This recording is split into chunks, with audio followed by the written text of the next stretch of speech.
Hello guys, welcome back to Usha's channel.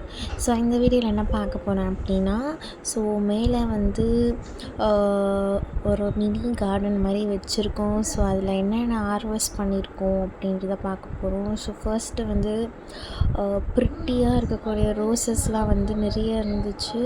So first வந்து அது எல்லாத்தையுமே வந்து பறிச்சிட்டோம். நெக்ஸ்ட்டு வந்து லேடிஸ் ஃபிங்கர் வந்து அழகாக வளர்ந்துருந்துச்சு.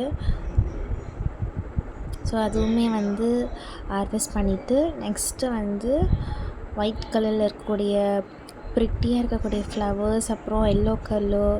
ஸோ அதை பார்த்துட்டு அப்புறமேட்டு வந்து டொமேட்டோஸ் வந்து நிறையவே வந்து காய் விட்டு இருந்துச்சு. ஸோ நிறைய டொமேட்டோஸ் வந்து பழுத்து இருந்துச்சு.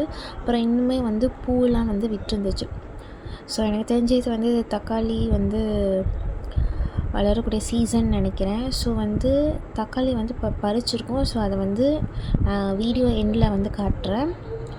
ஸோ நெக்ஸ்ட்டு வந்து நிறைய சில்லிஸ் இருந்துச்சு. க்ரீன் சில்லிஸ் வந்து ஒரு கொத்தாக இருந்துச்சு. ஸோ இந்த செடியில் வந்து இவ்வளோ சில்லிஸ் இருந்துச்சு. நெக்ஸ்ட்டு வந்து இங்கே பார்த்திங்கன்னா குண்டு மிளகா மாதிரி இருந்துச்சு அந்த சில்லி. ஸோ சிலது வந்து மெல்லிஸாக இருந்துச்சு, சிலது வந்து குண்டாக அப்படி இருந்துச்சு. ஸோ நெக்ஸ்ட்டு வந்து மருதாணி இலை,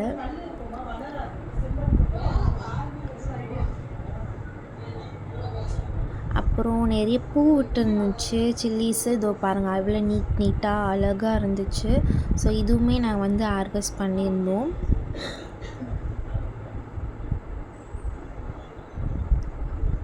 என்னதான் இருந்தாலும் நம்ம வளர்க்குற செடியிலேருந்து பறித்து சமைச்சு சாப்பிட்றது தனி டேஸ்ட்டு தான்.